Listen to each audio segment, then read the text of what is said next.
بسم اللہ الرحمن الرحیم. میں حبیب الرحمان جاٹ اللہ وارث ولاگ سے. عوام ہماری یہاں پہ بڑی پریشان ہے. پاکستان میں بے روزگاری ہے بہت زیادہ.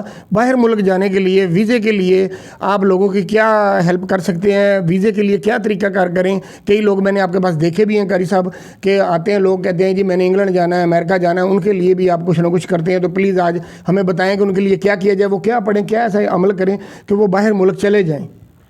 جی محترم حبیب صاحب, اس سوال کا جواب میں دکھی دل سے دوں گا کہ میرے وطن عزیز میں مہنگائی اس قدر بڑھ گئی ہے اور کامیاب لوگوں کے لیے کوئی خاطر خواہ کو بندوبست نہیں ہے. جس کے ہاں ٹیلنٹ ہے اور یہ کامیاب لوگ ہیں وہاں ان کو اتنا تنخواہ نہیں ملتی, اتنا معاوضہ نہیں ملتا اور الٹا تذلیل کی جاتی اتنے کامیاب لوگوں کی. میں یہ عرض کرتا ہوں کہ پچھلے 5 سالوں میں سینکڑوں کے حساب سے لوگ مجھ سے وظائف پوچھ کر یا استخارہ کروا کے باہر کے ملک جا چکے ہیں. بعض لوگ ایسے ہوتے ہیں جنہوں نے اپلائی کیا ہوتا ہے کہ جی ہمارا وہ ہو جائے یا ایمبیسی سے فون آ جائے یا لیٹ ہو جاتا ہے. کافی ایسا ہو کیونکہ رش بہت زیادہ ہے اور بہت دیر ہو جاتی ہے ویزا لگنے میں. اس کا بہترین طریقہ کار یہ کہ ایاک نعبد و ایاک نستعین, ایاک نعبد و ایاک نستعین, اس کی ایک تصویر روزانہ پڑھی جائے, بحمد اللہ تعالی ویزا بھی لگ جائے گا. اور جب وہ بیرون ممالک پہنچ جائے تب بھی اس کا ورد رکھیں تاکہ خاطر خواہ ان کا وہاں ملازمت کا یا کاروبار کا بندوبست بھی ہو سکے. اچھا قاری صاحب, اگر یہ جو آپ نے بتایا ہے عمل, اس سے انشاءاللہ 1 کروڑ% ہے کہ ہو جائے گا. اگر کسی سے نہیں اس طرح معاملہ حل ہوتا تو پھر آپ سے وہ کس طرح؟ میں عرض کرتا ہوں یہاں تو پرسنٹیج ہے ہی نہیں نا کہ پرسنٹ کا معاملہ نہیں ہے. ہی اللہ کا کلام جو اللہ نے خود فرمایا کہ ایاک نعبد و ایاک نستعین, بندو مجھے یوں کہو اے اللہ ہم تیری عبادت کر, تجھی سے ہی مدد چاہتے ہیں. تو جب اللہ ہمیں طریقہ کار یہ بتلا رہا ہے تو ہم اسی طرح کرو. تو ہاں وَاعْبُدْ رَبَّكَ حَتَّىٰ يَأْتِيَكَ الْيَقِينُ, اللہ کی عبادت ایسے کرو کہ یقین کامل کی منزل مل جائے. اس وظیفے کو پڑھنا ایسے کہ میں اپنے رب سے بات کر رہا ہوں, میرا رب میرا کام کر رہا ہے, تو کام الحمدللہ ہو جاتے ہیں. ہاں بعضوں کے نصیب میں اگر نہیں ہوتا یا کچھ دیر بعد ہوتا ہے تو کام ان کے بھی ہو جاتا ہے لیکن کچھ وقت لگ جاتا ہے.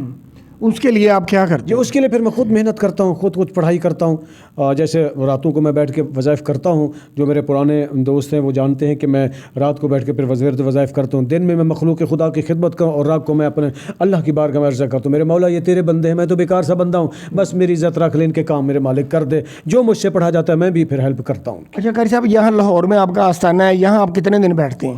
حضور میں یہاں بیٹھتا ہوں ہفتہ اتوار جمعرات کو صبح 9 بجے سے نماز مغرب تک, Jama Masjid Quba PIA society A1 block Lahore, جو وابڈا ٹاؤن شوکت خانم ہاسپٹل کے قریب ہے لاہور میں, پنجاب پاکستان میں.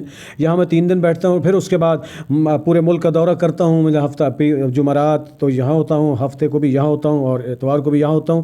اور جمعے کا خطبہ بھی مجھے خود دینا ہوتا ہے. میرے چونکہ نمازی مجھ سے بہت پیار کرتے ہیں, حالانکہ میں ہوتا نہیں ہوں, میں پروگراموں پہ ہوتا ہوں یا لوگوں کے کام کرنے چلا جاتا ہوں, لیکن میرے نمازی اتنے اچھے ہیں, میری مسجد کی انتظامیہ اتنی اچھی ہے کہ وہ میری اس چیز کو نہیں دیکھتے. وہ کہتے ہیں نہیں یہ قرآن کا فیض ہے, آپ لوگوں کو لوٹائیں, آپ علم کو محدود نہ رکھیں. پیچھے امام صاحب اور رکھے ہوئے ہم نے, وہ نمازیں پڑھاتے ہیں. ہاں البتہ میرے نمازی اور میرے انتظامیہ کا یہ اصرار ہوتا ہے کہ جمعہ کا خطبہ آپ خود دیا کریں. فلہذا 3 دن میں یہاں ہوتا ہوں, جمعہ بھی میں نے یہاں پڑھانا ہوتا ہے. اس کے بعد یا ملک میں ہوتا ہوں یا بیرون ممالک ہوتا ہوں. اگر بیرون ممالک بھی جاؤں تو میں 3 دن سے زیادہ نہیں جاتا.